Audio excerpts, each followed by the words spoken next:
So cool. Yo, guys, how you doing? It's your pal Dustykatt here on the fabulous West Coast, San Jose, California.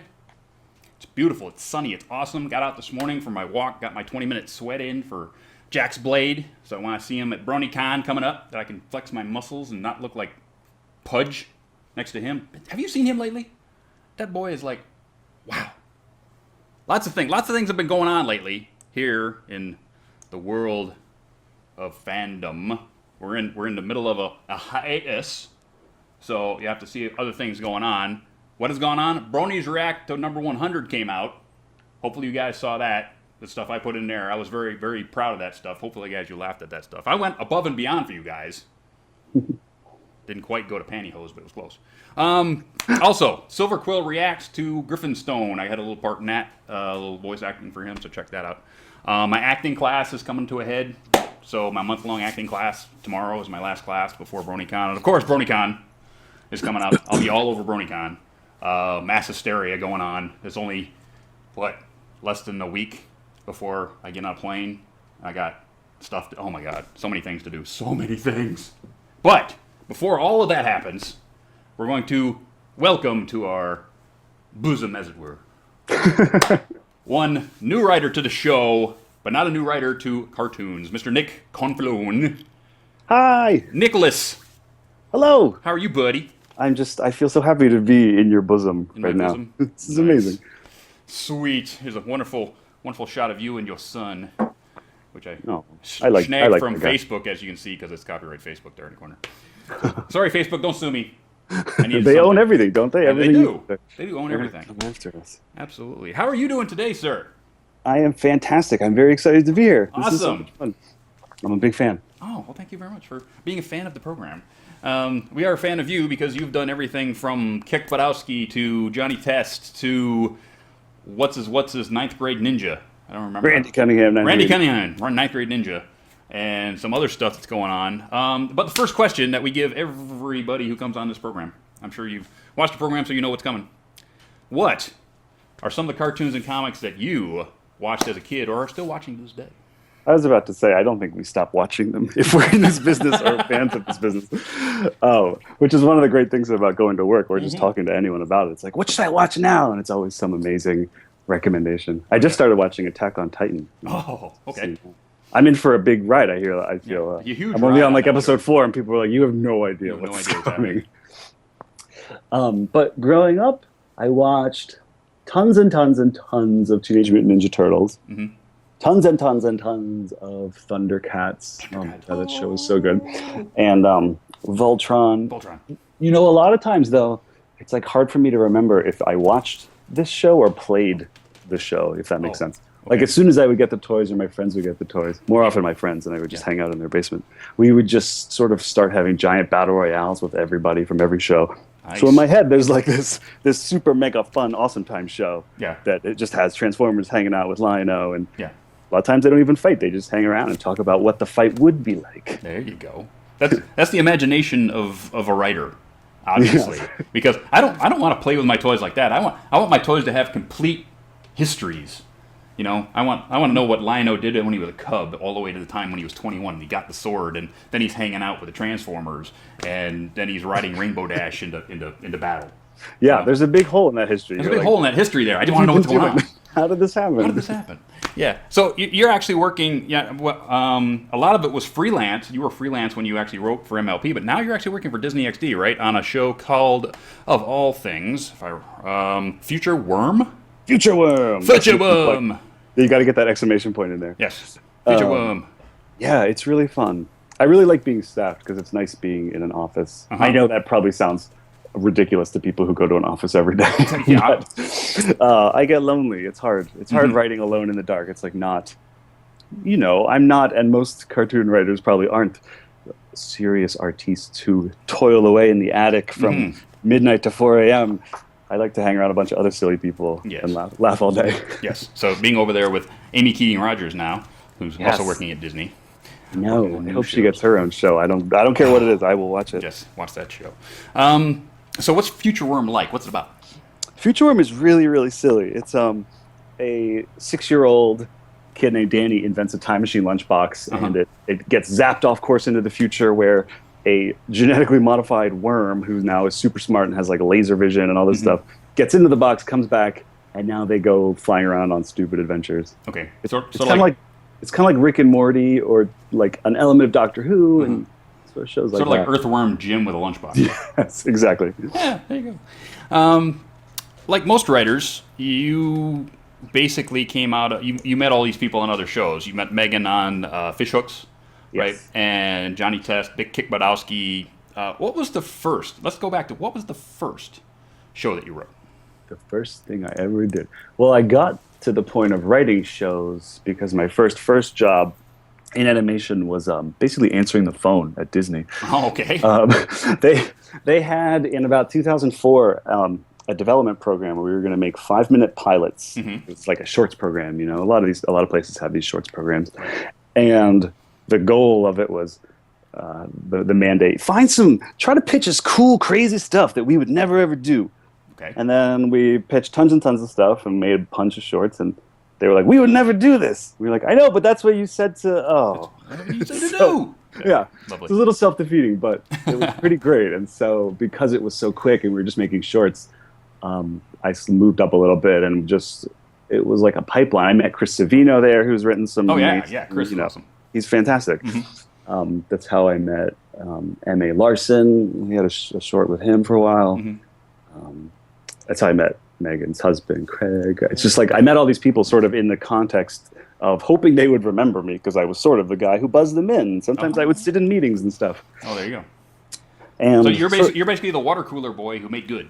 I was kind of the water cooler boy, and then every single night I was writing, and I'm proof that you don't need natural talent because I basically just bashed my head against the wall, failing, throwing away stuff until it got good. You keep knocking on that door, and sooner or later your fist will punch through it.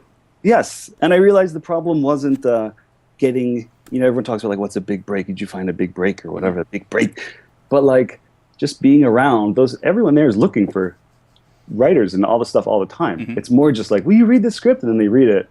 It's not good. That was me over and over and over again. And it takes a long time to get good enough that you can even sort of make it into that pool. But at least if you can find somebody who say, this isn't good, but this is how you can fix it. Yes, exactly. That's the best. Once you start getting that kind of feedback. Yeah. When you were a freelance way back in the day, you'd have a lot of time on your hands, and then your son was born, and then Vine was born. Pretty much all at the same time. It did. It happened. They happened right next to each other. And then you started doing these little Vine shorts with your son, which are all kind of happy. Tell us a bit about why that happened. Right? Why would you go and just start making videos of your son? Why would you do such a thing? Why would you do that thing? One thing that's important to remember is when Vine started, there were like 10 people on it. So it was just me entertaining these other people that I met through Vine. It was such a small community. But when I was growing up, let me rephrase that. I think part of, and we were talking earlier about taking in media and then sort of regurgitating it in your own way. Like part of what I would do all the time is borrow my dad's video camera and make movies with G.I. Joes and make movies using Thundercats, using all these toys who sort of became divorced from whatever they used to be, and now it's you're James Bond, but you're actually some G.I. Joe guy, whatever. And making these movies, it was kind of like you would do one take, because you're a kid, who cares? Perfect, let's keep going. Or like Ed Wood, perfect, let's move on. And then you had to do all the editing in camera. You couldn't cut, you couldn't add sound effects. You had to go, and it was like you had to watch it with imagination. I don't know what it was like for my parents to see it. They might have been like, what have you done? Did you break our camera? But early Vines really reminded me of that because you couldn't upload them, you couldn't edit them. You couldn't edit, you couldn't do anything. You couldn't do anything. So it suddenly felt like, oh my God, I have my dad's camera again and I'm 5 years old or 10 years old. And my son was sort of like the ultimate little toy prop. At 3 months old, they're not doing much. I don't know who has kids out there, but they just sort of exist. And so sitting around the house, I was kind of bored and we started making silly videos. That's cool. And then you turn that into money. I got it. And how, okay, explain to me how you can turn 15 seconds of video into cash. 6 seconds of video. 6 seconds of video into cash. It's even dumber than you just said. It's dumber than I just said. How does that work? How is that possible? How is that possible? I think that to myself all the time. Every time anyone would make an offer, I would go, how is this possible? You fools. This is what I would be doing anyway. I would pay you to do this. Yes. What would you vine for a Klondike bar? I mean, come on. Yeah, right. So what started happening was a bunch of us early on, as we started to get followers, we all became friends on Facebook. And then a lot of these people blew up a lot bigger than I did. But we were all sort of the people that were starting to get followers early on, and we all stay in touch.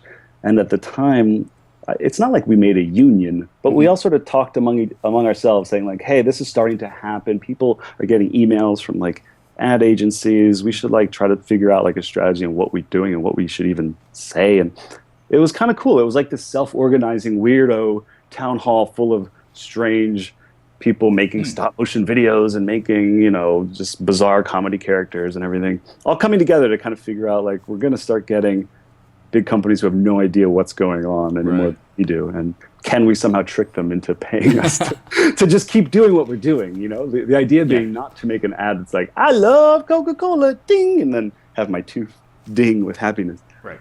But like, is there a way that we could do one that I would want to do anyway? Right. Yeah, it's got to be fun because, if it ends up stop being fun, then you stop doing it or it stops being meaningful to you. And I think that happened with you, if I read correctly. Yes, I read that article about this. It happened. It was still fun, and the outcome is funny to watch. But then I just have these memories of, trying to get this one vine to work, and we're late, and my baby's crying, and just he was so upset, and I was like, why? This isn't very fun at all, and I'm making him cry. Well, whether it's me or just being exhausted, it's still my fault, and this is not the point of Vine, and we were having so much fun. No, not the point. So since then, I mean, if you go and scroll through my Vines, you'll see that they're pretty spaced out now, or spread apart through time, to be specific. And it's much more just, he's doing something cute that I think is funny, versus trying to bend his will to do exactly what I say or die. Don't be an acting parent. Exactly. I was terrified of doing that, so we're sort of probably just going to phase it out slowly. It's like natural. Yes. Cool. Also, I'd rather play with him. It's kind of like doing something fun. I don't want to stop what we're doing and say, okay, now we're going to make a video. But we were already playing, leaf blower with a stick and ants. It was awesome. That works. How did it all come up? You got picked up for a story for MLP. Did Megan just call and say, you know what, we've got this thing about yaks, and we think that you would just slide right into that? It's like, we know you know a lot about yaks, so are you gonna? You need to write the story. Kind of. It's more of me calling Megan saying, okay, I love My Little Pony so much. I would do anything to write for you. Please, please. That's pretty much. I think we went to lunch and she kind of pitched what the season was going to be and said, come up with some ideas. Okay. And video is a powerful tool that all marketers should use. And do I stop talking right now? No, keep talking because I don't know what's going on there. Oh, sorry. It sounded like an ad popped up. I heard an ad in my head. That might have been my own. Oh, yeah. Or it was in my head. It was in your head. Just keep going. Keep rolling, baby. What's going on? So I pitched a bunch of ideas, and she was probably like, none of these are very good, but we're having like a big story summit meeting, which is everyone gathers around for a day or two, and you just bring in like maybe 15 ideas, and you hang out and you go around the room and you sort of pitch them and joke about them, and it also becomes a game of who can slip the dumbest one in without being embarrassed. My paper says this. This isn't really my idea. I'm just reading what's on the paper. Whatever. So if that's the way it happened, then what yokel came up with Yak Yakistan? Mitch, M.A. Larson, for sure. It sounds like a Mitchism, that's for sure. Yes, I think it might have been Yakistan, and then he was like, no, it's obviously Yakistan.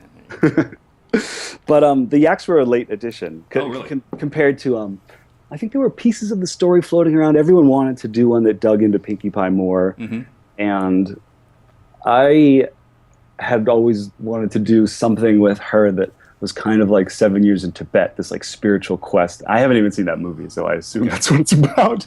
But judging by the poster, it looks like that's what it's about. So I always wanted to dig into her because I really identify with her character in terms of, I think a lot of people see someone who's funny and you see this one-dimensional aspect of like, oh, that person's funny. And I think a lot of people who can make people laugh constantly worry that that's the only reason we are liked at all. Yeah, that's true. You know, it's hard because when you're in 4th grade and you make someone laugh, you have proof that they like you while they're laughing, and then you go, okay, well, keep them laughing. As long as they're laughing, I have. As long as they're laughing, I have friends. Exactly. So it's scary. So I liked that about Pinkie Pie, and I like trying to get a little deeper into her. And so we then, I think we broke some story with that and pitched that, and then the Yaks came about because we were looking for, obviously this had to be like a high stakes party. Right. And obviously a lot of Pinkie Pie episodes are built around parties. So it's, how can we tell a party that we've never told before? And they kind of evolved into this. I think we were really obsessed with talking about the Dothraki and Triumph the Insult Comic Dog with that sort of like, this is nice for me to poop on. This food is nice, yak smash. This kind of idea. Yeah. I was wondering where that came from, because that's the one thing everybody's like, why are the Yaks such bad guests? Where did that come from? You know, it's like, oh, now you insult the comic dog. Okay, there you go. Yeah, but you know, they are very mean, and I totally understand when people have, it's a very legit criticism that the Yaks are too mean, and who cares if they become friends because they're so mean. They're so mean. Well, and reading all this stuff, because by the way, and we talked about this a little bit before the show, everyone's criticism, positive or negative, the fan base is so incredible because you guys put in so much thought and effort. Even reading a negative review of any story, I'm just blown away by how much critical evaluation goes into it, and here's exactly why I don't like it. And those points are always 100% valid, where you go, all right, yep, I could have done that differently or better, or that's just not their taste or whatever. But one of the interesting things to me about people either liking or hating the Yaks was that we went back and forth. Every draft, we either cut it or put it back. We had a scene, and I would love, you know, people can talk about if it would have been better or worse. We had a scene that was right after the cold open. So, you know, they come in, they smash everything, and then after My Little Pony, we faded back in, and the Yaks were sort of up on a tower looking over Equestria, and Twilight came out, and they're up there, and they're saying, like, Yaks, sorry for Smash. Yaks not know why Yaks have no friends. And Twilight was like, oh, you know, it could be any number of reasons, not just you smash everything. I don't know, you know, who knows? And they were like, Yaks not have friends. And she felt bad, and she said, well, you know, I promise you guys, by the time you leave, we'll be friends. And so it was this kind of sweet scene, and the intention behind it was, well, now you'll really care about them being friends. Right. But at the same time, we're balancing that with this other idea, and you never really know until you execute it what your sort of storytelling theory, how it's going to play out.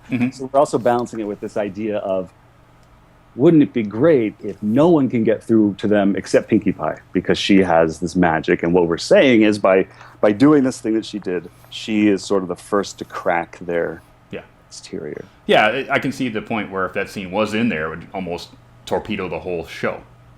Right, it might kind of make it feel like, oh, well, they're already kind of friends. They're already kind of friends. By the end of it, they're going to end up being friends, so it's sort of like there's no tension to the story on whether or not they're actually going to be friends in the end, or whether or not Twilight is going to actually start a war. Exactly. Oh, man, in the first draft, so first I just have to say, DHX and the network, everyone was so patient with me as I tried to find the voice of these characters and the voice of the show. In the first draft, before Standards had looked at it, they used to say, well, burn Equestria to the ground. That's a little bit, S&P was like, I don't know. I don't think about that, no. They're so hilarious. All of their notes always begin with, like, perhaps we should consider. And it's like, obviously, we need to change it to what you're saying. That's because when I first watched it, right, I was thinking that the Yaks were either the Mongols or the Norse, right? So, because both of those cultures were very, very in your face, right? But then you brought up... That's a really sweet way of saying all the awful things that... All the awful things that the Norse and the Mongols did, yes. But yeah, they were always in there. They liked it their way, and that was it. So that's what I thought. And then you brought up, you know, Tibet. I'm going, oh, wow, Yaks, Tibet. Yeah, that kind of works, too. Didn't even cross my mind. Definitely. Those are all the influences. I was also really into, and still am, I love podcasts, and I love this Dan Carlin's Hardcore History podcast. And he has like an incredible 5-part series about Genghis Khan, and every second you hear about it, you're like, wow, they were pretty mean. There's no amount of like understatement you can give to how awful they were. Beatles. Whose idea was it for Pinkie to go on tour with the Beatles? oh no, you're asking me about the Beatles. I have to give away the one thing that I love taking credit for. I've never taken credit for it because I can't. They're so funny, DHX. Yeah. I don't know if it was the board artist or the directors. The original script, the line was something just like she joined a traveling band, and they had fun together, but things ultimately didn't work out. It was similar, and what they obviously did was they really saw the intention of the joke, and they just made it into an amazing That was gag. right in the middle of it. I just had to stop for a second and went, what? Well, it's so funny because the production cycle is so long on these. So I wrote this probably a year ago, and so I remember a lot of it, but not the exact specifics sometimes. And so I'm watching it, and I'm like, "What is this? Is amazing! This is so funny! I'm so funny!" And I look, and I was like, "This isn't me. This is amazing. This is so much better." Yeah, and then we got to see how far Pinkie would go for her friends, to not let them down. She would go to the ends of Equestria to go there. I mean, and then she has this party planning cave. I mean, come on, that's crazy. Yeah, her Batman cave. That was part her Bat cave. That was part of my piece of the pitch, that there would be this Bat cave. It's crazy. Now, was that really the whole gist of that episode? Is like, how far would your friend go for you? Was that what you were trying to get across? Yeah, it got to, well, it sort of got to the place that for her what really mattered was the effort she put in, because she was feeling like a failure because she couldn't get this kind of arbitrary thing that she decided she needed. But it's like, look, by going through all this work, you met everyone in Equestria, which was actually the solution you needed. And it's all this effort that you put in, and no one else in the entire world would have done everything that you did for your friends. Which is crazy. And of course, we're going. I don't know how much of this season you've watched, but we've gone to the ends of Equestria, right? We've gone everywhere. We've gone to the Griffin Canyon. We've gone to Yakistan. We've gone everywhere. So yeah, it's been fun trying to really build it out this season. Thinking about that, if you had the opportunity to write about a new area of Equestria, what would it be?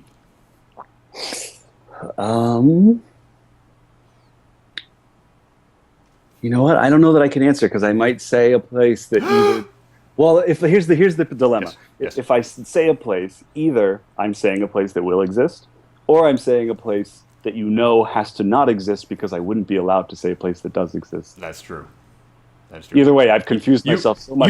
You've seen through my trap. Damn it! I'm scared to answer. These are those gotcha. The lame stream media here. Yes, you've seen through my incredible trap. God, you're good. You're good. Dang it. Okay, there's one thing that I read that was on your site called "Revenge of the Desk Slaves."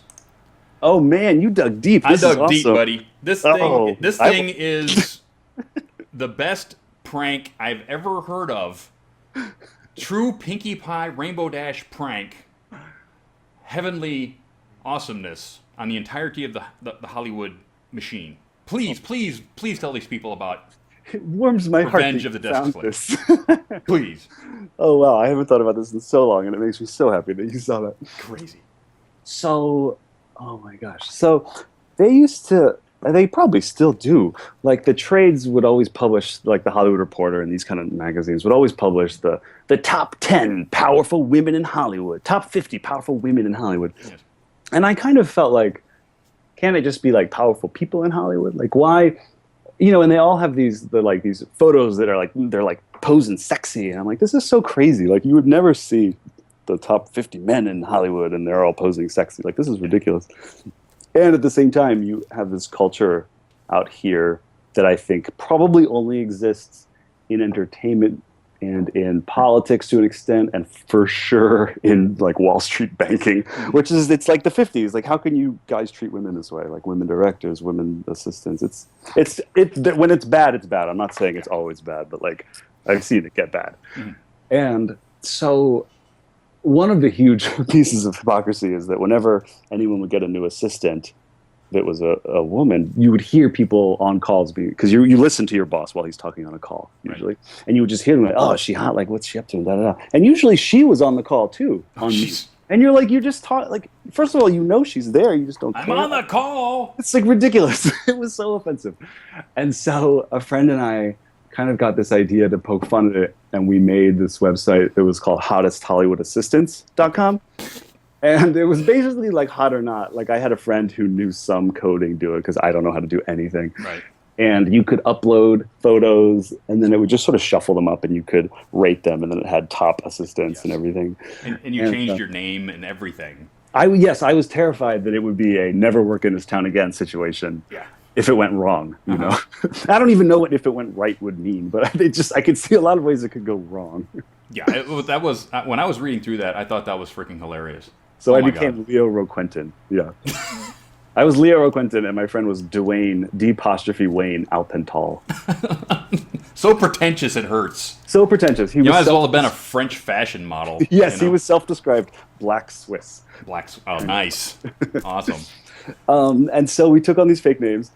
And then what happened next was really, really, really crazy because the site blew up. And this is before Twitter and Facebook didn't really have a feed at this point. So it was mostly just that assistants were constantly emailing each other because we're always scheduling. And every assistant knows everyone else because you're sort of just this weird spider web through which constant scheduling and phone calls are being set at all times. And so it got passed around through that community really quickly. And all of a sudden, all of these photos were being uploaded from like someone who sat next to someone else would put a picture up, and people were just sending tons of emails to Leo Roquentin, me, saying, "Please take my picture down," or "Can you use this picture instead? This is a better one." Like, some people weren't mad, which was kind of weird. Nice. Oh, and yeah, so Leo Roquentin got very popular, and the site blew up, and didn't know what to do, and eventually, you know, it kind of faded away and people stopped paying attention. Yeah. And so in an act of desperation, because once you get internet fame, you got to get more of it.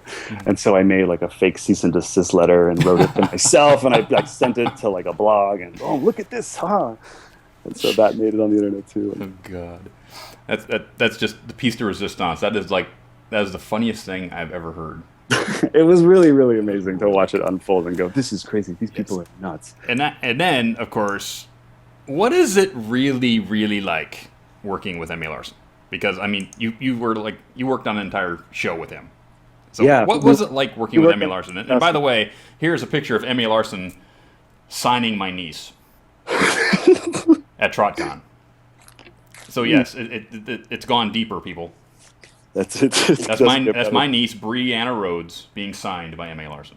I don't know what's left to sign. Oh, what is left to sign? I don't know. They're not appropriate for this venue.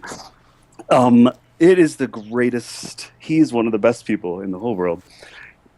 He's so funny and nice and smart. And deep down, oh my gosh, this is probably part of the inspiration for Yaks. Deep down, we used to joke that Mitch has this Weege rage because he has a lot of Norwegian in him. There's, I guess, tons of Scandinavian people moved to Minnesota. Yes. So there's like enclaves there. Yeah. So he is of that kin. That's not a real sentence, but so we used to joke that he had this like Norwegian rage and would just flip tables over. And I guess that's probably part of where that came from too. Just reminiscing.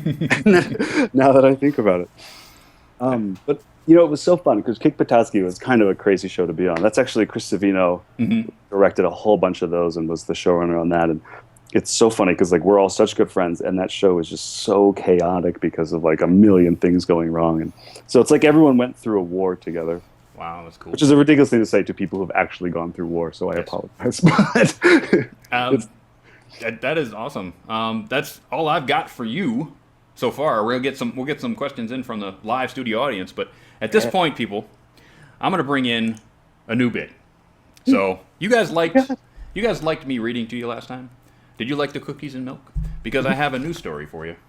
So Uncle Dusty's Story Minute with one of my favorite fan fictions right here. I'm going to read a bit to you, and then I'm going to tell you where to go to read the rest of it, and we'll see if you like it. So get your cookies and milk, sit Indian style around Uncle Dusty here, and he's going to read you a bit of this story. And this is A Talk Between Princesses from the story Make a Plan, Take a Chance by Mooncalf. Nobody would question that Princess Celestia was anything but a very dutiful ruler. Managing an expansive, continent-wide kingdom took effort, to say nothing of her less secular tasks, such as raising the massive, life-giving mass of incandescent gas currently shining down upon her beloved subjects.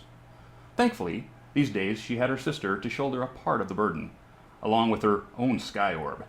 In fact, that Celestia was very happy about, as the moon had never been very agreeable with her, along with her ever-dedicated former student Twilight Sparkle, and Cadence, of course. Mustn't forget her. So now then, she enjoyed a little break. A moment of peace away from the chores and duties, usually involving tea and cake, or coffee and cake, or some refreshing fruit juice and cake, or chilled white wine and cake. She would be the first to admit that she had a sweet tooth. But in the grand scheme of things, there were worse things for a grand ruler to indulge in. She was contemplating the grandeur of her son, though some days she considered their relationship to be more in terms of her being its pony rather than the other way around. In the company of a pot of black tea and an absolutely delicious blueberry cake, when there was a burst of magic and displaced air before her, and her student-turned-princess Twilight Sparkle appeared. "Celestia, we need to talk," Twilight said simply. She was frowning. Celestia stifled a laugh. Rarely did anything good come from that phrase. It usually meant whoever said it had bad news or criticism or a scolding for some misdeed. "Of course, Twilight," she said, taking care to address Twilight as an equal. The young alicorn sometimes forgot herself. "What's on your mind?" "I've been thinking," Twilight began, before trailing off hesitantly. "You usually do," Celestia joked. "I would say it's one of your most regular pastimes." In the attempt at levity improved Twilight's mood, she did not show it. "I mean, I've been thinking about the past. About when I moved to Ponyville, when you sent me there. The festival, Nightmare Moon, everything, and it just seems so convenient." "Convenient?" Celestia asked. She took a sip from her teacup as Twilight continued. "You sent me there on the very same day Nightmare Moon returned," Twilight clarified. "You said I needed to make friends. When those same friends were just right for stopping her. You trained me as your own student of magic, and I turned out to be the element of magic. And then there was that thing with the Crystal Empire, and the unfinished spell, and it all seemed so planned, like as though I had planned it all," Celestia suggested. "Masterminded everything down to every last detail?" Twilight stared at her mentor with wide eyes. "You mean, I'm not surprised to see you reach this conclusion, Twilight. I did train you to be analytical. And the analytical mind seeks patterns, even when those patterns truly don't exist." She gestured to the spare seat across the table from her. Her horn glowed golden, and a second teacup appeared. "Sit down and have some tea, dear. This could take a while." And that, a link to the rest of that story will be on the YouTube upload, if you like that. A Talk Between Princesses, Make a Plan, Take a Chance by Mooncalf. I happen to like that one, so I hope you guys like that too. That's going to be a really cool ending if you guys want to take into that one. So hopefully you enjoyed Story Minute with Uncle Dusty. And hopefully if you enjoyed that, we'll continue that on the next show. But with that, we're back to talking about convention season, because convention season is rolling along, and the big ones are coming. The big one in Europe is this coming weekend, and that is Galacon in Ludwigsburg, Germany. And that is this weekend, August 1st and 2nd, for those in Europe. Guests Daniel Ingram, Jason Thiessen and his wife, Tabitha's not his wife, his wife, and then Tabitha St. Germain is also going to be there. Michelle Krieber and Black Griffin are also there, and don't ask me how, but the entire Equestria Daily crew is there too. All of them are in Germany. Oh my God. How do I get that ticket? Let me know. Then the big one, BronyCon, August 7th to 9th in Baltimore. Guests Kathy Westluck, John Delancey, M.A. Larson, oh my God, Kelly Sheridan, Andy Price, Charlotte Fulton, G.M. Barrow, Michael Dobson, Amy Keating-Rogers, Kazumi Evans, Heather Nuffer, Andrea Libman, Angus Grabowski from the comics, Nicole Oliver, Tony Fleece from the comics. Daniel Ingram is going to go straight from Germany to Baltimore. He'll be there. No, wait a minute. He canceled. That's right, he canceled. I'm sorry. Because he's in Germany, he's got to go back and work on the show. Because why? Because the show's awesome. That's why. So they're all going to be there. I'll be there. I'm going to put a list of everything I'm going to be doing coming up soon at BronyCon. Equestria LA is coming up. Labor Day weekend, September 4th to 6th. Anaheim, California, right across from Disneyland. That's right, Disneyland. You got to go early and late to go to Disneyland. And the Hilton, if you get your room at the Hilton, you can get discounted Disneyland tickets. I know you can. Check it out. Guests are Bonnie Zachary, who did the whole thing, My Pretty Pony, the whole reason we're here. Amy Keating Rogers will be there. Tabitha will be there. John Delancey, of course, again. Black Griffin again. Michelle Creeper again. Jen Blake from the comics will be there. Eurobeat Brony was just announced. He'll be playing the concert. Tina Guo, who played the cello for Octavia in episode 100, will be there performing with William Anderson. Yes, William Anderson will be making a appearance at a convention. He'll be playing at the concert with her. So if you like that stuff in episode 100, go check that out. Vendor application's still open. Reg is open. Go check that out. You guys in Europe, when you're done with Galacon, Czechoslovakia, if you want to get on the train and go to Czechoslovakia, does that place even exist anymore? Czechoslovakia? What's in Prague? Prague, August 21st to 23rd. And Josh Haber himself is making the trip to Czechoslovakia, if that place exists. Yes. I don't know that Middle Europe thing. Yeah, they broke off into everything. They broke into Yakistan. They broke into Thisistan. Yes. I don't know if Czechoslovakia actually exists. I'm a bad American. I don't know European geography. And then Brony Can in Richmond, BC, August 21st to 23rd. Everybody from DHX is going to be there, trust me. All the people who work on the show. If you want to know about the people who draw it, the people who do all that stuff, they'll all be there, along with the Kriebers, Griffin, Peter New, Brenda Critchlow, Rebecca Sochette, Ellen Kennedy, who's the voice of the Maniac, will be there. Kelly Sheridan, Marika will be there. Vincent Tong will be there. Slew of people. So if you can get there, that's awesome. They need some help on that one. Go over there and volunteer your time because a bunch of awesome people to meet. Wish I could go, but it's too close to BronyCon. I got to get up there. Got to get back up there. Awesome. And that's all the conventions that are going on from now until the end. So if you're somewhere on this wide blue ball we call the planet, then you could probably find a pony convention that you can go to and have some fun. Trust me. With that, we go into charity work. So last charity we had was Pen Strokes Charity, which was Developments in Literacy, Inc. We raised 510 bits for them. Thank you very much for all of your help with that. So we've got plenty of things to give away. I got this pile of stuff over here. So we got Twilight Sparkle Secret Shipfic folder cards. I got a bunch of those. I got the collectible card game Rarity Pack right there. And because it was all books, I got a bunch of books here. I've got the Fluttershy book by G.M. Barrow right there. I've got a DVD Season 1 from Shop Factory right there. And I got two wonderful comic books. One signed by Heather Nuffer. Signed? Yes. And this one, which is Kelly Sheridan's personal copy of the cover from Seattle out of her own goodie bag. So because we hit 500, there it is. That one goes to you too. So that goes to the person whose name I take out of this hat, which looks like it came from Yakistan. It's a carpetbagger hat. So pull this name right here. And that is 172 Rainbow. 172 Rainbow. You win this time. So again, get me your shipping address to dusty@manlessbrony.com. And I will ship that pack of stuff off to you. And I'll also give your name and your address to Penstroke. Because why? Because you get a first printing of Past Sins. Because we broke 500 bits. All right? So you get me that stuff, and he will send that first printing of that book, which is out of print, to you. Awesome. Thank you very much, guys, for all your support.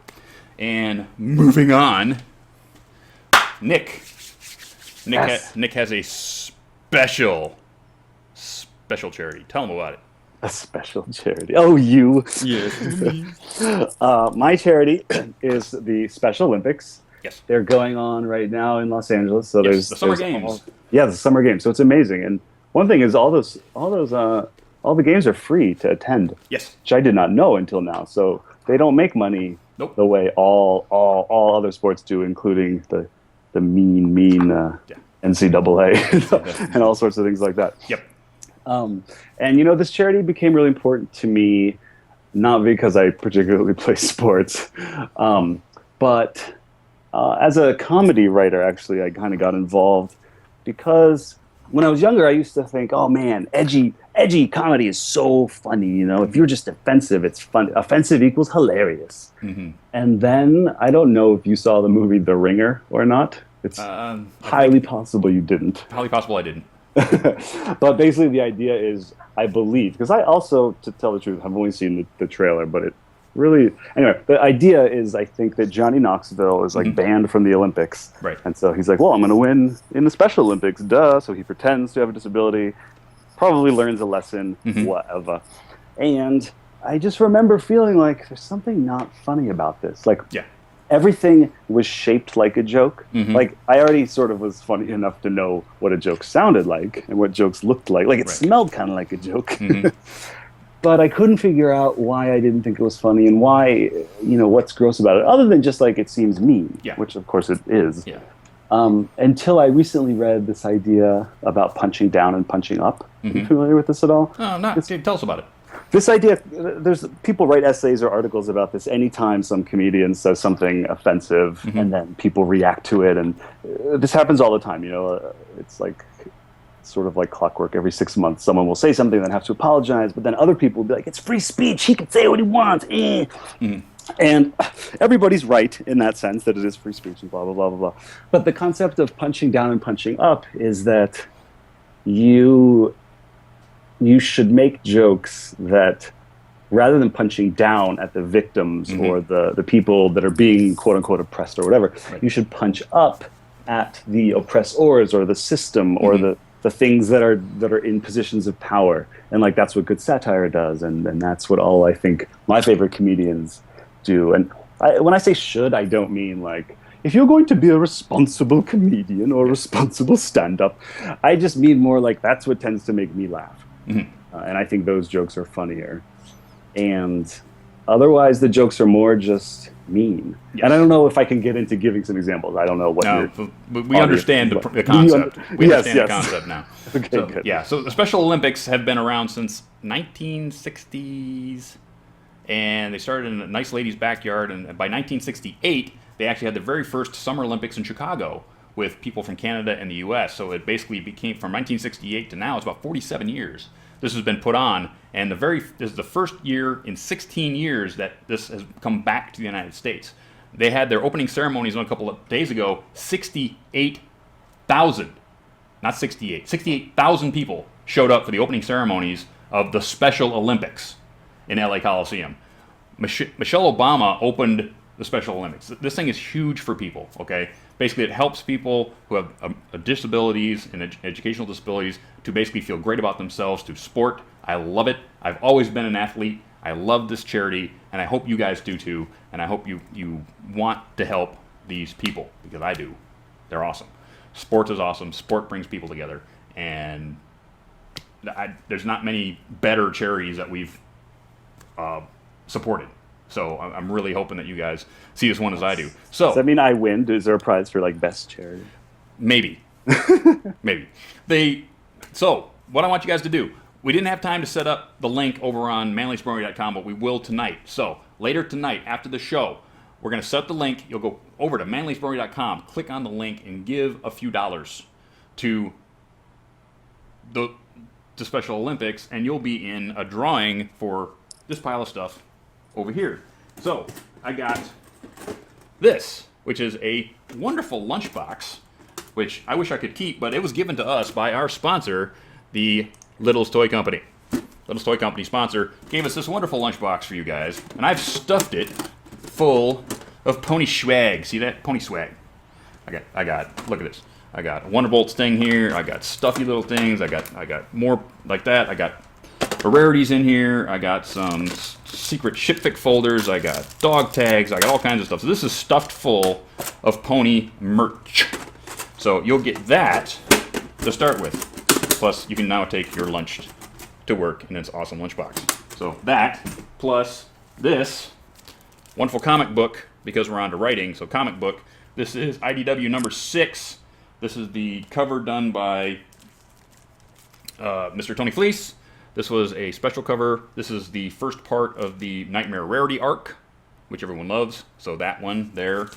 Then, if we crack 500 beans, I also have this comic book, which is the special, no color, artist proof print, Andy Price, with all of the bad guys on it. So this is the Nightmare Twilight Sparkle Reading in Bed cover, artist proof, signed by Andy Price, if we hit 500 bones. So I think I have the poster of that one. yes, I think you do. So yes. Yep. So that is also, will be up for grabs if we crack 500 bits. So that is what's going on there. And I don't know I don't know what Nick could do if we break 500 bones. If he had an Oh idea. man, anything. Anything? Anything. You just write in what it is. Okay, how about this? That's what I do. How about this? I'm that You'll guy make at the sleepover party. yes, He's like, if what are we crack doing? if we crack 500 bones, Yeah. he'll make a vine for you. Oh my god, I'll make 2 vines. He'll make 2 vines for you. I'll make a serious vine and a really serious and a silly vine. No, yeah, really silly vine and then one really A serious vine of your ideas. Nick will make it.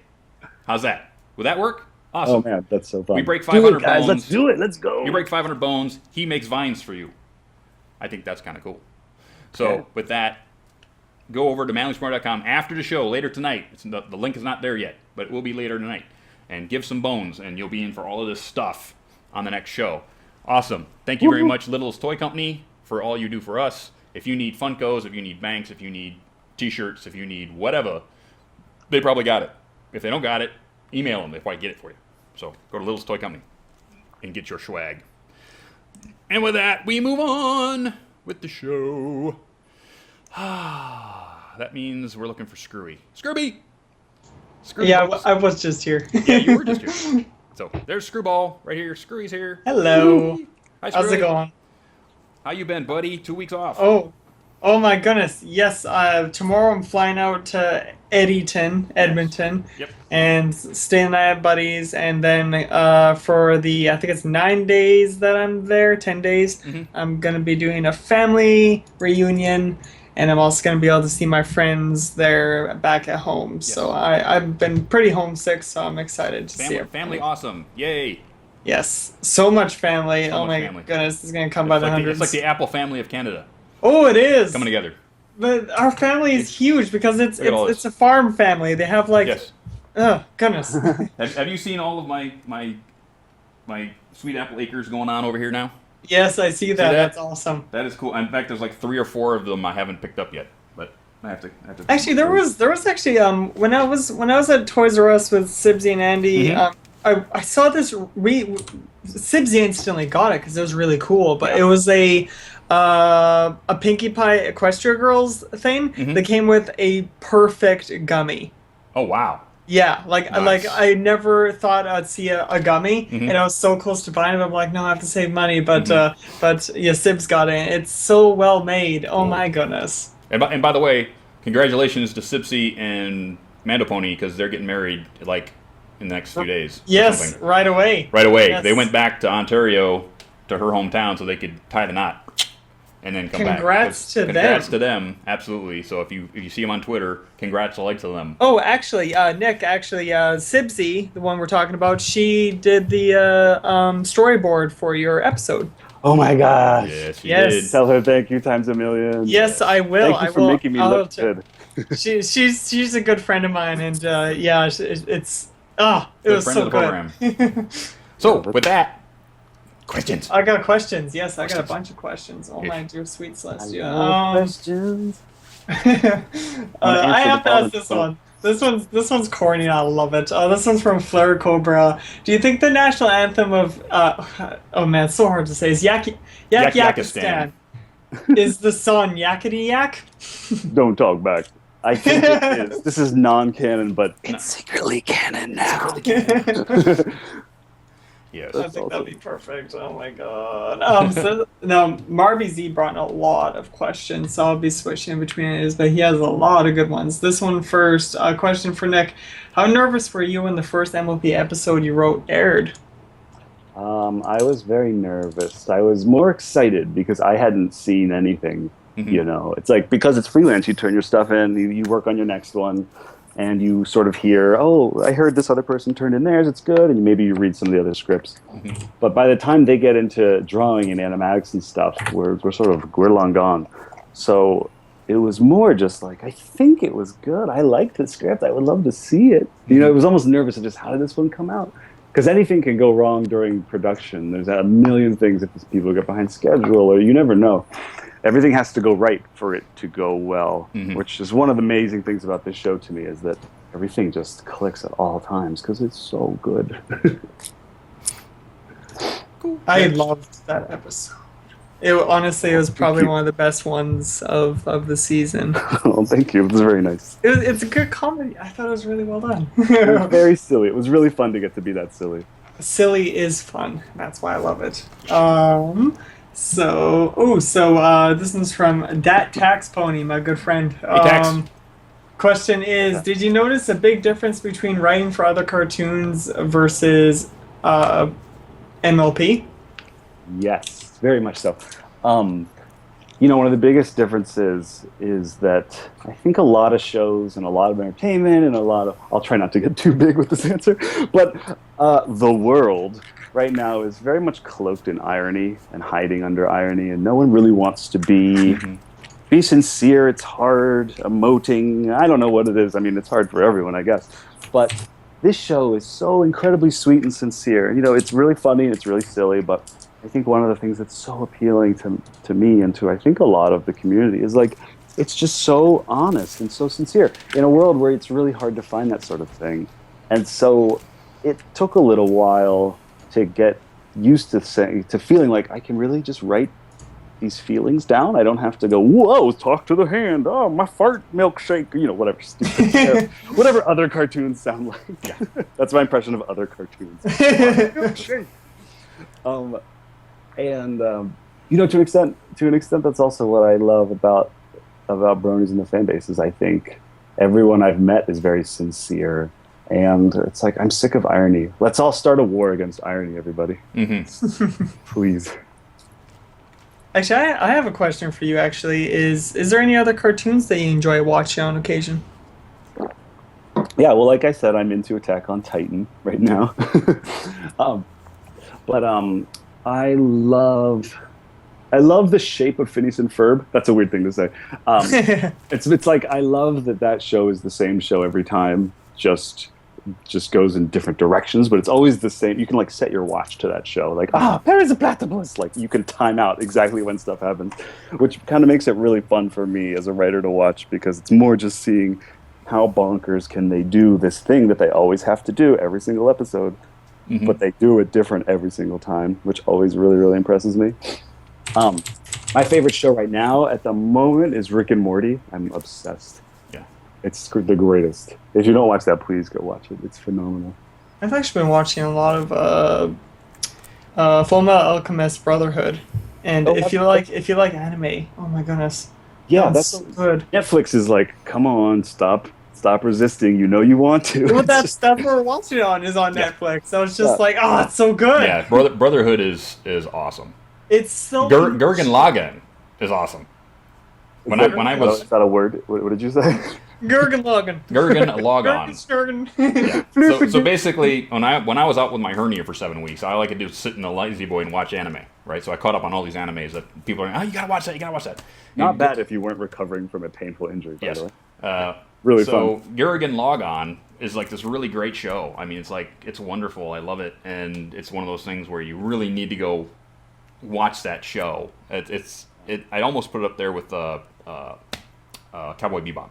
Oh, that was the other one I was going to mention, but that's a ringing endorsement. I will check that out for sure. Check that out. I love Cowboy Bebop. Yeah, it's got that same Cowboy Bebop feel. Yeah. So yeah, I love that Cowboy Bebop going all the way back to Castle Cagliostro. Way back in the day. So if anybody doesn't know that anime, yeah, no, I don't know. You best go. You better learn, children. I gotta go watch this. Why am I here? Well, I'm getting fresh into it, so I'm learning a lot. But one I would definitely suggest to people, one more thing, is Black Lagoon, by far. Black Lagoon, yes. Yes. Black Lagoon. I have to. Like everybody, all the voice actresses that worked on Pony work on Black Lagoon. So it's all awesome all the time. But anybody under 16 years old, get your parents' permission. The same goes for Fullmetal Alchemist. That's points. Twisted. Yeah. Yeah. Next. But those are still good animes. Citizens from RBZ, question for Nick. How many episodes of Giant Test did you write, and can you name a few? Yes, I only wrote 3. With freelance, it's very much however much sort of burden you're willing to take on or how quickly you turn them around. Mm-hmm. And with Johnny Test, that was kind of like a very much, I had 4 or 5 things happening at once, and my friend was running it, so I was like, oh, please let me do some, just because I want to work with you some more. And then I kind of got into the show. I did 3. The one I love the most is we did a Halloween one, and the idea was that it was it was a Valentine's Day episode, but the idea is that it was a Halloween episode, and so it was that there was a zombie disease that was spread by kissing. Oh god. So the concept was that Johnny didn't want to get kissed on Valentine's Day, but we just played it like Dawn of the Dead. Like from the first second he goes into the kitchen, his parents their faces are rotting off, and it's all like the tropes of that, like, why are you covering your arm? Bling bling boy. He's like, no reason, and he's already been bit. And it was like writing Shaun of the Dead, basically. Just another great movie. That was such a good movie. It's so good, that movie. So that made me really happy, and trying to tie it into Valentine's Day. It's so fun. Let's just go down to the Winchester and wait till all this blows over. Oh god, it's the best. Next. Actually, Marby also asked, what is your most favorite of the one? Would it be that one? Yes. That's my favorite one. Awesome. I feel like that's sort of when I hit my stride. The first one is always, although Pinkie Pie, I love the way my Pinkie episode came out. Makes me really happy. But I would say it usually takes 1 or 2 to get in a stride. As you guys probably feel watching them. There's always stuff that's like, I don't know about that. Yeah. Whenever there's a new writer, right, so somebody who hasn't written the show before, the fandom goes, okay, let's see if he can get the characters. Yeah, super dubious. Super dubious. Impress me. So it's basically like, oh, yeah. So I'm Gladiator out there. Are you not entertained? Are you not entertained? Yes. Someone did that with Larson. They actually put Larson's face on that. It was fucking hilarious. It was so Are you good. not entertained? Oh, that's fantastic. It's a very good edit, too. Wow. So this one is from Ricardo FR200. For Nick, what was your reaction when you first heard all about this Brony thing? My first reaction was, what? With like 100 A's. What? And then my second reaction is actually my reaction to any time adults say they like a kid's show, which is, well, of course, because they're written by adults, they're drawn by adults, they're made by adults, they're adults are voice actors. Like, when we make cartoons, I feel like we're not, you hear this a lot, like, don't make cartoons for kids, whatever, but we really aren't, because we're trying to make each other laugh, and when you have a board pitch, it's a room full of adults laughing. I think it's just that we happen to be weird adults who think the same thing is funny that kids do. Yeah. So to hear that there's people in the world who also are exactly that same way is never a surprise to me. So it's, the idea to me, in other words, there wasn't a big leap to go, there's a community of really interesting people that love a kids show, because like I love shows. Everyone I know loves kids shows that works in animation. Of course, they should. They should love all kids shows. Well, people watch Disney all the time, so I'm pretty sure this guy's just being hypocritical. I mean, my favorite movie growing up was Little Mermaid, which is like, you're on the playground, it's not so cool to be like, I love Little Mermaid. But let me tell you, like, I love Little Mermaid. I was crazy for Lion King. I was obsessed. I was too obsessed. I was obsessed with Lion King. That era, I would feel like I was just the right age to catch that kind of Disney renaissance. But Lion King reminded me so much of Jungle Emperor. You mean the Jungle Book? No, I don't. You mean The Last Emperor? No, I don't. I mean Jungle Emperor from Japan. I don't know what that is. You don't know what that is? You don't know what that is? Don't you mean I'm disappointed? I don't know what it is. I'm disappointed in you. So we're Kimba the White Lion. We're on the same level, Nick. It's all right. Kimba the White Lion. Kimba the White Lion. I've seen this. I've made fun of this. I've taken pictures of this and tweeted them because I went, look at this hilarious Disney ripoff. I was backwards. I'm wrong. You are backwards because Kimba, Jungle Emperor was done like in 1969. Or 8. Oh my gosh. I owe a apology to a probably defunct company that doesn't exist. Yeah. Jungle Emperor was actually redubbed and brought to America in the early 1970s, and I was raised on it. Along with Speed Racer, Mach Go Go Go, and Battle of Planets, which was Science Ninja Jim Gotchaman. But yeah, all those shows were like predated that stuff by 20 years plus. So I think it's really Kimba. I mean, that's crazy. It looked the box cover looked so much. They probably packaged it to resell it after Lion King because it was clearly like set up to be Lion King. But that's like amazing. No, it's reverse it. Yeah, they borrow stuff. It's just borrowing. I done learned you. But next. Where did I? Oh, here we go. So this one's from Soggy Milk. Soggy Milk? How dare you sully our Yeah, chat you room? thought I was gonna say someone else. How dare you sully our chat room? Where's James Justice right now? We have a friend of the program that he has. His name's James Justice, and he's like the. It's a rad name, by He's the our way. resident It's superhero. Amazing name. We instantly thought of him as being a superhero, and his counterpart is Soggy Milk. Soggy Milk, who basically ruins every cornflake he comes around.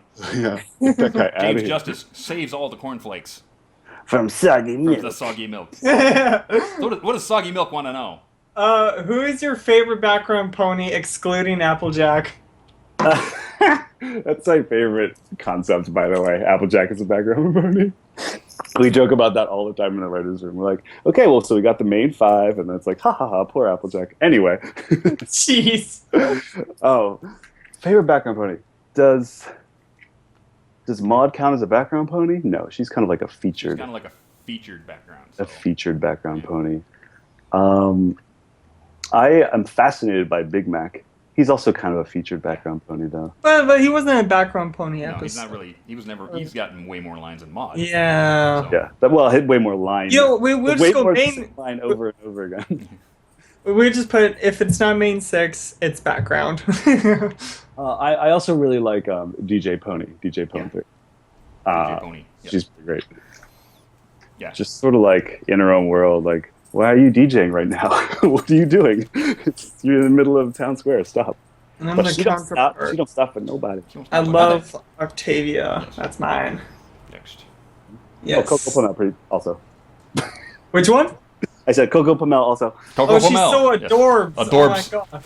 Yeah, that's one of those chokes where I'm like, wait, no, there's someone else. You come running back into the room, kick on the doors. Coco Pamel. Okay, bye. Boom.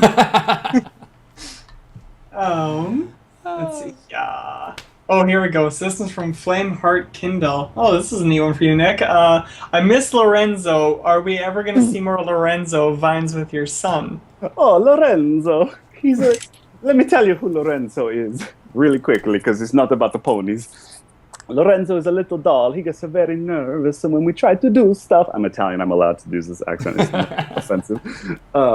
And my son always plays with Lorenzo, and Lorenzo drops things, and my son corrects him and helps him. But now, sometimes my son is like, come on, Lorenzo, stop dropping blocks. He's maybe outgrowing Lorenzo. But I promise I'll make a Lorenzo vine for you. Cool. I like that name, Lorenzo. Hey, I don't know why, it just sounds so awesome. right? Let's see. Yeah. Sorry. I'm just... Sort of like Alejandro. Reading. Where was it? It's sort of like Alejandro. Alejandro. Alejandro. Yeah. What's Hey, that just- song? Oh my goodness. Yes, now I got that song stuck. Thank You're you. welcome. Thank you. That's a You gift. monster frisbee. I'm a Jeez. monster. Yeah. So this one's from RBZ. Question for you, Nick. Have you been invited to any conventions yet? And if you get invited to one of the Brony conventions, will you try to attend?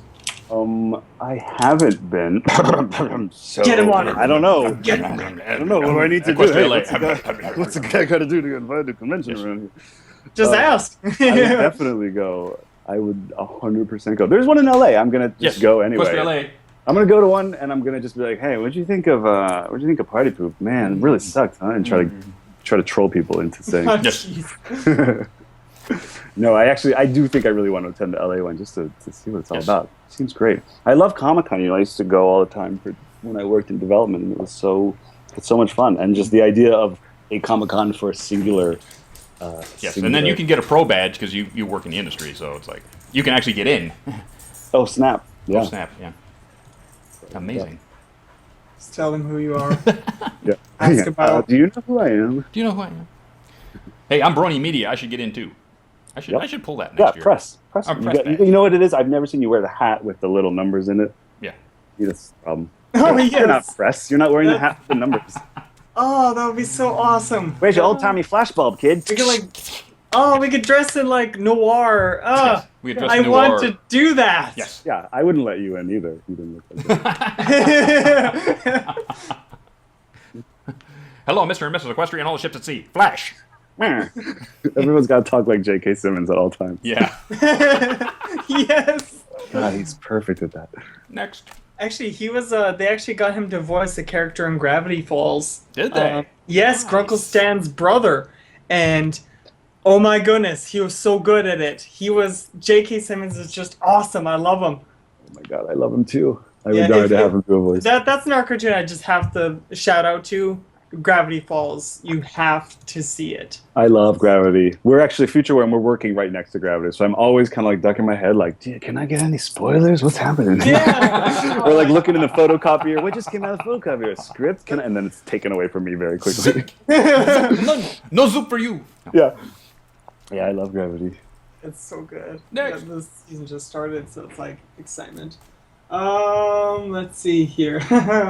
Here's one of these. Marvy Z, question for all. If the Yaks would have declared war on Equestria, would they have posed any threat? I'm sure you've gotten this No. one a lot.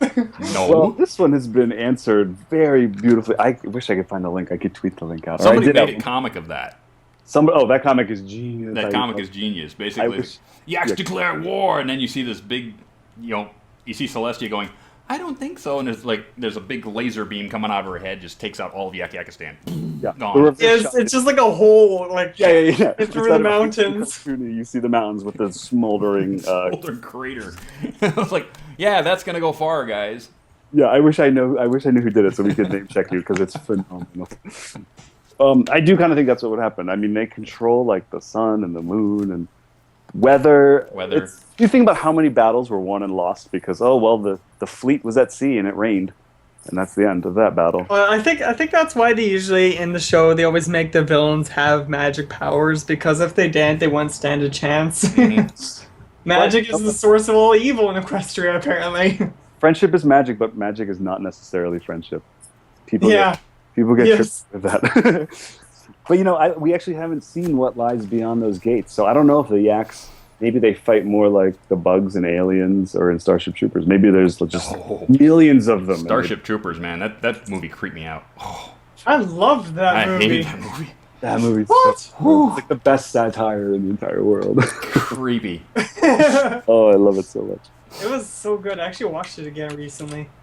I think it stood up for its time. It's so fast. I love it. Those are the kind of things, that and Alien and Predator.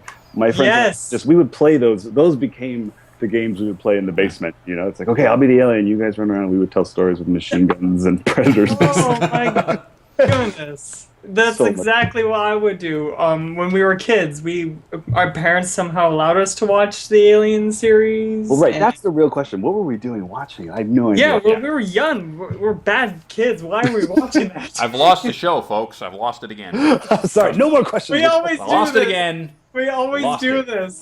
This shit sinking Screwball. ship. It's a screwball takeover time. I'm gonna put it in the show now. That could be like you could put like a nice header or something like Screwball Screwball takes takeover over. whenever it happens. Screwball, I have It's a not question for purpose. you. We just get into it. I have a question. What's the deal with Dusty? Oh, that guy with his mustache and What's his it all about? nice shiny head. Oh, actually, there was a character in Fullmetal Alchemist Brotherhood that totally reminded me of you, Dusty. Oh, really? What was his name? I don't know. Sam. What's the guy's name with the mustache? Dusty, in your head, you're like, I think his name was Get Back on Track. I'm not- His name was Get Back on the Train Track. Armstrong. You gotta look up Armstrong, yeah. Armstrong. Yeah, that looked Whenever really he cute, I gets thought. sad, he pulls off his shirt, has these enormous muscles, and just starts hugging people. Totally Dusty. Totally. Next. This is from Flint Cobra. So, why yaks? Why not? Why yaks? Well, why not yaks? Why choose yaks over other animals for the episode? Good question. A lot of animals are already in the show, is one thing, for sure. I'm really interested. Like I said, there was kind of this 7 years in Tibet walking. Here's actually one of the images that inspired the whole thing, was this notion of, imagine you're like widescreen Lawrence of Arabia, whatever, 2.5 to 1 ratio, anamorphic, and just white snow, whoosh, whoosh, hanging lanterns blowing, and just tiny far away, like you're looking at just mountaintops, and you just see this little dot of pink moving forward slowly through the wind and the ice and the snow, and it's like, this is how dedicated she is to having a party. She's so badass and amazing.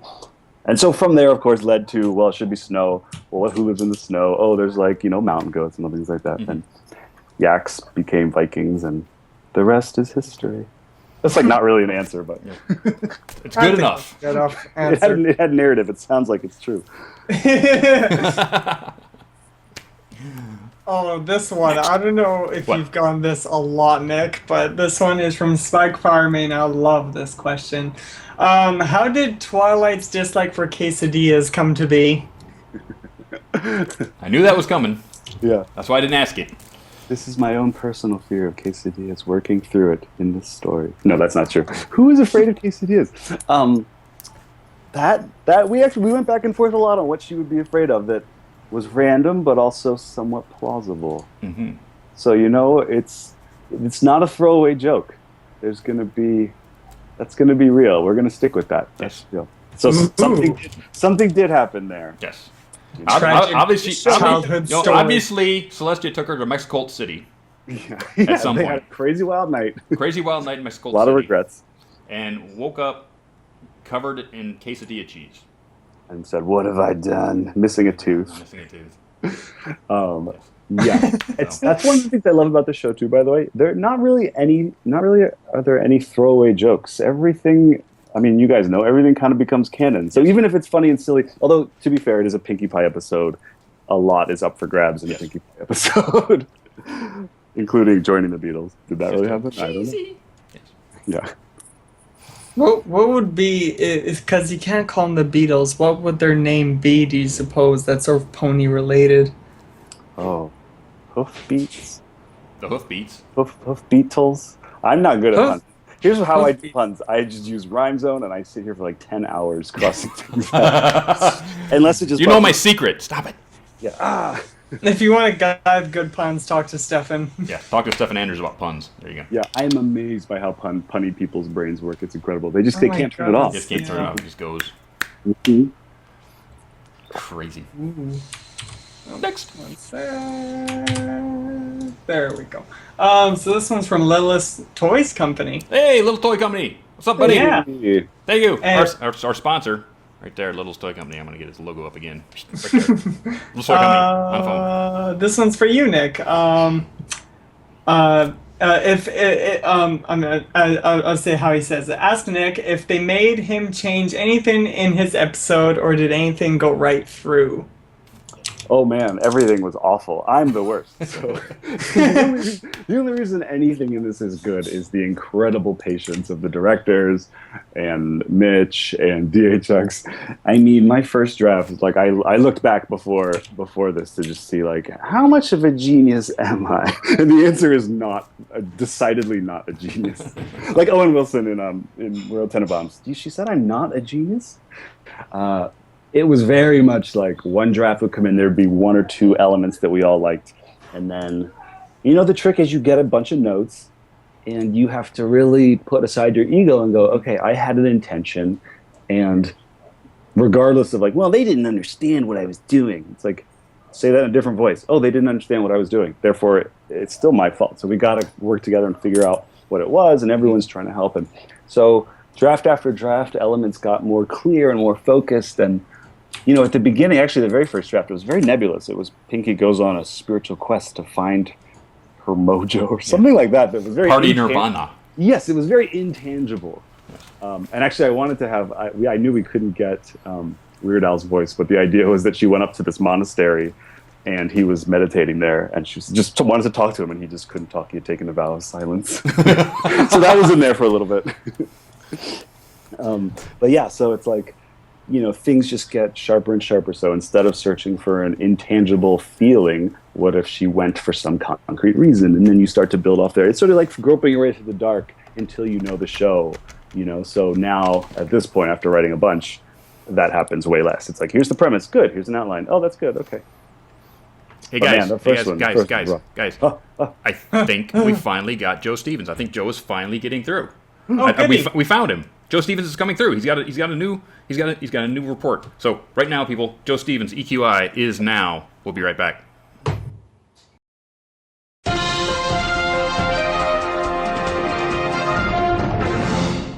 Thank you, Dustykatt. Yes, I have returned from a dream world where time is meaningless, souls meander freely, and Johnny Depp movies aren't terrible. Of course, being trapped in a nightmare is just another part of daily life ponies are just now discovering. For while the evil Tantibus was destroyed, other aspects of Princess Luna and Princess Celestia's emotional states are manifesting themselves. You see, the Tantibus was a manifestation of Luna's guilt, and went away when she felt better. But that was far from the only emotional demon.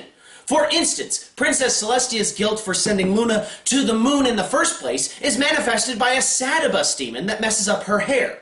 And Princess Luna's fear of public places is manifested by a Bartabus that never runs on time and is always going on strike.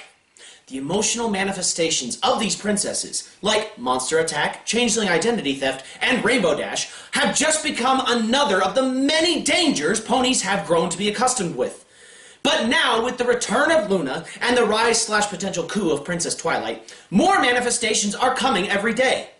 A Catibus has started going around Ponyville as a manifestation of Luna's love for anime. A Cakeabus is assaulting Celestia's cravings and stealing her cookies. Princess Cadence accidentally summoned a Hatibus to conceal her bad hair days, and Twilight manifested a Platypus. His name's Steve, he's a little guy. But who knows what further monstrous entities our Alicorn Allo overlords will create every time they get a headache. Steps have been taken all across Equestria to ensure the princess's moods no longer create evil creatures. A steady stream of cake is headed to Canterlot, Pinkie Pie has been locked in a closet, and the movie Inside Out has been banned from all theaters. The last thing we need is Princess Luna to summon a Bing Bong bus after seeing that movie. Why, Bing Bong? Why? Your heroic end will be the death of us all. I'm Joe Stevens, and this has been a news brief from the Equestrian Inquirer. Back to you, Dustykatt.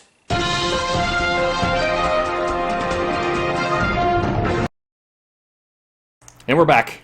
Wow, that's amazing. Joe was stuck in that dream with everybody in Ponyville. Stuck there, and then once they got rid of the Tundibus, then they come up with all these other things. Wow, I wonder how they're going to get that all straightened out. A Catibus, a Bartabus. Jeez, how do they keep all that straight? I don't know. It's amazing. But Joe, if anybody can do it, Joe Stevens will do it. Every show will have Joe Stevens DQI, as long as he doesn't get taken back into the dream world by Luna again. But yeah, so we're back. We're back with Nick for a little bit, and keep them coming, Suri. Oh, definitely. Let's see here. Fudge cakes. Why can't I read suddenly? Oh, here we go. So this one's from Thorn... Fudge cakes. This is from Thorwing. Tongue twist. Thornwing. Question is, do you feel the end of your episode got rushed, or did it follow your plan exactly? You know, I feel like the whole episode is really fast. And that could be partly the learning curve on me, just trying to shove as much content into my first one, being like, I don't know if I'm ever going to get to write another one. I better put every idea I've ever had into this.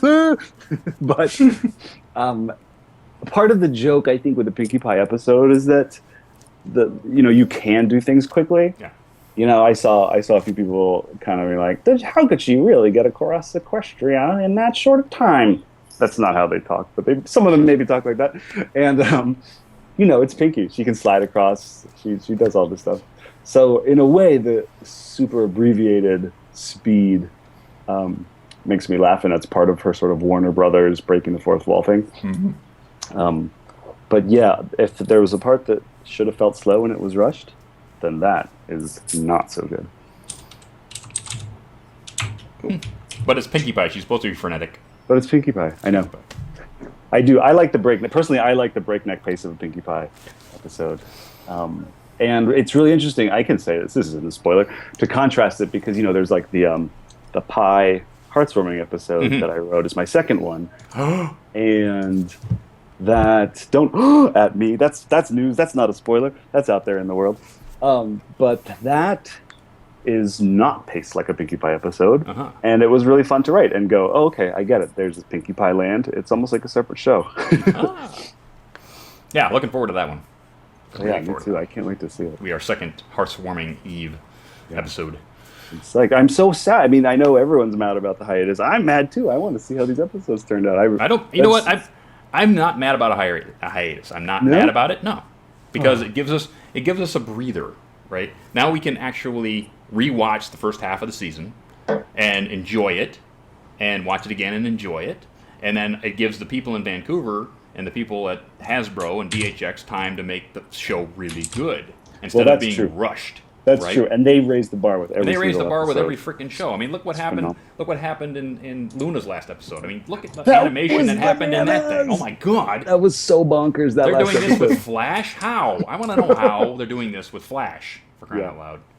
You know, it's like crazy things they're pulling off, and it takes time to do quality work. So everybody back off. Let them do their thing and have fun. Because if they are not having fun, we don't have a fun show. So back off. Let them do their thing. Everything, you know, be happy. Be happy for what we have. Be happy that the show is here. Because guess what? It could have been canceled after 2 seasons. That is true. Don't ask me how I know. Okay? But enjoy it while we got it. Yeah, not many shows get this many seasons. No. Not many shows go this long. Not many shows get like a freaking theatrical release full movie. I mean, what's so lucky about a show going this long is you get to have an episode like the 100th episode. Yeah. You know, you get to start doing ones that are flagrant disregards for the corporate demographic, you know? Yeah, so basically, you know, a lot of us call episode 100 a love letter to the fandom. Yes, I mean, it totally is. And actually, that kind of makes any criticism of it like, yeah. Really? But really? They should have been fired for that. Yes. I mean, existential gummy, for crying out loud. Yes. That makes every gummy scene ever completely different. Oh my gosh, right. It's completely different. Go back and watch any gummy scene from season 1 and 2. Oh yeah, you have to recontextualize every episode you watch. It makes it fresh again. Mm-hmm. I mean, come on. They just basically made the entire series fresh for you again with one scene. Yeah. Come on. So it's good. Awesome. Which gives you a chance to watch all the episodes over again while you wait for hiatus. Yeah. Exactly. Right, that's true. I love this. I thought this was a really good first half. I love Discord's +1. But what did it end up being called? The Discord going to a party episode. Yeah. Whatever it is. Man, that one's so funny. Discord cracks me up. Yeah. Sibsy also did that one too. Sibsy did that one too. It's got the moves. The crazy thing was after John Delancey did that episode, he said he wanted to see it, and then I told him about the episode earlier where Rainbow Dash goes through the 5 phases of brain not working. 5 phases of brain not working. Grief? Grief, thank you. She goes through the 5 phases of grief, right? And he looked at me like I'd grown a third head. They did that? It's like, yeah, they did that. Yeah. Goes, Who hasn't done that? John Delancey says, I have to go watch that episode. I wasn't even in it. I was like, awesome. If we get John Delancey who wants to go watch My Little Pony because it's being awesome. I mean, how great is that? Right. He's not like, it's not research. That's not work. That's not work. He's just going to go watch it. Oh, that makes me happy. Yeah, he's really brought it to this show. I mean, that's another one. You know, Star Trek Next Generation was another show I watched constantly as a kid. So when I saw Mitch wrote it, right? Emmy Larson wrote the first appearance of Discord, I think. And that's those episodes, that two-parter, 201 and 202, they're so incredible. Incredibly awesome. It's like that week though to wait from episode 1 to 2 was the most painful. Yeah, the week waiting was. Thanks, guys. Crazy. I think that's why they don't do them anymore. Yeah, they don't do them. If they're gonna have a 2-parter, they're right behind each other. They put them together. I was gonna say I couldn't imagine that because on Netflix I just went I think they only did it once, realized their mistake, and they're like, "Oh crap, we should not do that again." This is not like the 1970s, folks, where we're watching it Saturday morning at like 10:15 in the morning every day, every week. And if you miss 1 week, you're messed up. Right. Well, if they did that with season 2 finale, I would lasted. It would have been dead and done. Keep them coming, Screwy. We got some time left. So this is from Dirty Ken for you, Nick. Can I lend a hoof in making you your OC? Oh my gosh, please! Somebody that is an out open. there. Can I have an open call for submissions? Open call for submissions for Nick Confalone's OC. I tried to draw one myself. See this hairstyle you got right here? So he's going to be kind of like Cheese Sandwich, right? Yes, a little bit. Kind of like Cheese Sandwich with an Italian mustache. I got mustache and facial hair. It's not just the mustache, although in all my photos I use that mustache picture. Yeah. It's a fake mustache. So basically it's like don't tell them. cheese sandwich with, you know, an Italian mustache and Jonathan Frakes like beard. It's exactly my kind. I can see That's that. the greatest compliment my beard's ever received. Jonathan Frakes beard. My beard has a lot of little holes where hair doesn't grow and patches that I got to kind of say, oh yeah, that's where I got That's a scar from doing cool dude stuff. It's not a weird place where hair doesn't grow. Yes. But anyway, yeah, the point is I would love, please, oh man, draw me stuff. That would make me so happy. That'd be awesome. Just spam them with them. This isn't from RBZ. But for all, do you think equestrian magic would be able to influence machines? I could see a steampunk out of this. Well, we already know it influences machines because Twilight influences machines with her magic all the time. Which parts? Well, when she made the portal to Equestria. Oh, right. She made the freaking machine and then used her magic to make it work. You know, it raises an interesting question. Do you have to know how the machine operates to use magic on it? Like, do you have to operate on the microcosmic level of, say, you wanted to stop a watch? Would you have to know which gear to do it in order to use your telekinesis on that gear? That's an interesting writer's question. Maybe. Or do you just go, make the watch say 10? The watch say 10. There you go. Or is magic a power source like electricity? I don't know. Maybe even electric spell of some kind. Who knows? I don't know. But geez, they'll give them unlimited resources to figure it out. Yeah. Why don't they have flying skyscrapers or some crazy technological advances yet? Yeah, don't think too hard about the economy. Futuraka takers. Yeah, the economy, they're currently on bits. They need to work. They're on bits. When the bits collapse, it's going to be... When the bits collapse, like Zabrica over there. When the bits collapse in Zabrica, then it's like a $1 trillion bill, you know? Go. Oh, jeez. A 1 trillion bit bill. They're trading in all this stuff for like $3 worth of American. Yeah, that kind of stuff. But with that, you know what time it is there, Scree? Oh, fudge cakes. No. Fudge cakes were at the end of the show. I know. It went so fast because we were having so much fun. Absolutely. So we're at that point in the show where what happens? The guest gets to ask me and Screwball a question. Oh man, what has this been asked before, Sue? Yes. Okay, this has probably been asked before. Okay. What was the first episode you guys ever saw, and how did you feel on seeing it first? And there's a third part. Were you exposed to the fandom community before you saw it, or did you seek out the community after you saw it? In other words, what context did you see that first episode in? Okay, well, I saw it because my friends and I were playing Advanced Dungeons and Dragons, and very late at night, at like 1 a.m, they said, "Hey, you gotta watch this show." I knew nothing of the show. I knew nothing of the fandom. They said, "Here, you gotta watch this show," and they sat me down and I watched the pilot, season 1, 1 and 2. How good is that? Oh. Yeah. So I knew nothing of it, and by the time the second episode was over, I went, "Is there any more of this?" And they said, "Oh yes, here." We were up till 5 a.m.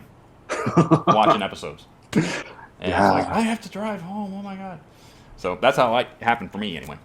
For me, working Superstore, I suddenly got a lot of people, my friend Ryan coming in, and he's like, "Oh yeah, I've been watching this cartoon horses thing," and I thought he was a whack job, and then he's like, "Well, you should just check it out anyway." So he brought me over to her place and to his place, and we decided to watch Trixie's episode as a starter. Mm-hmm. And what got me into it so quick was because I was a huge Kid vs. Cat fan beforehand. And so when I heard Spike's voice, I'm like, that voice sounds so familiar. Who is it? And then so we paused it. I looked it up, and it was, of course, Kathy Westlock. Yep. And she does Dennis's voice in Kid vs. Cat. I'm just like, sold. I want to see more Spike. Let's watch some more Spike episodes. Yeah. And then, so I'm sorry you thought that. I'm just kidding. Jeez. Oh, poor Spike episode. We watched some more Spike episodes. I'm like, okay, you know what? Let's watch them in order. So we watched the first season, and that was like a while before season 2 was starting. I can't remember when we watched, but it was spring at some point. And yeah, that's basically how I got into it. Cool.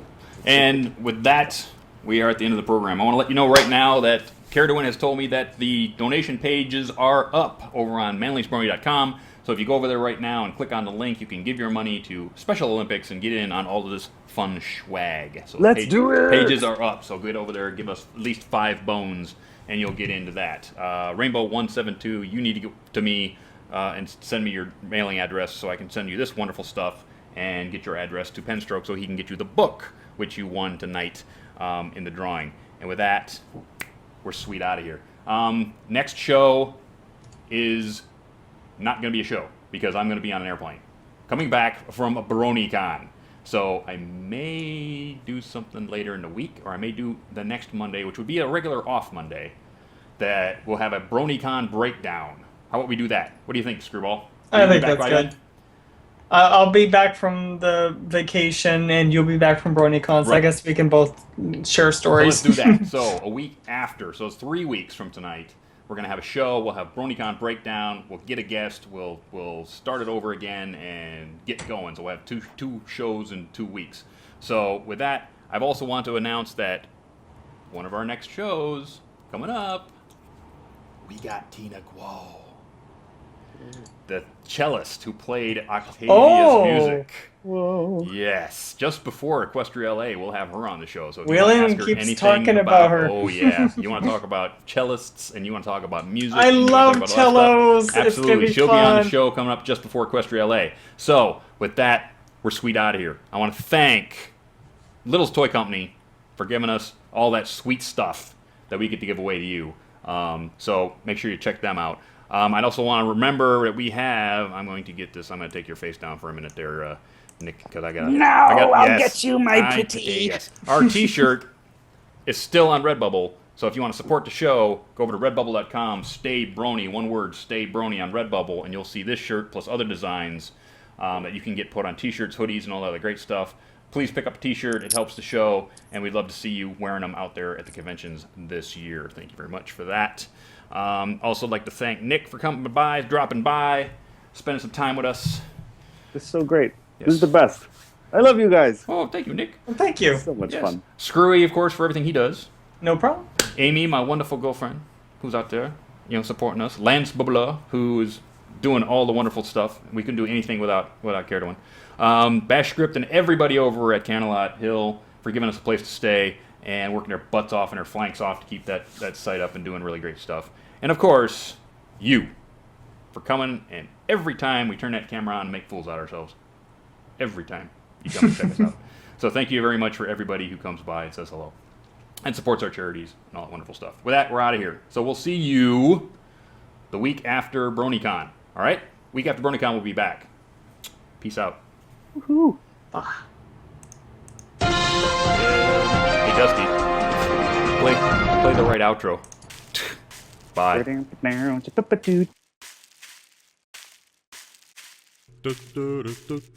Good night, sweetheart. Well, it's time to go. Good night, sweetheart. Well, it's time to go. We hate to leave you, but we'll be back soon. Good night, sweetheart. Good night. Good night, sweetheart. Good night.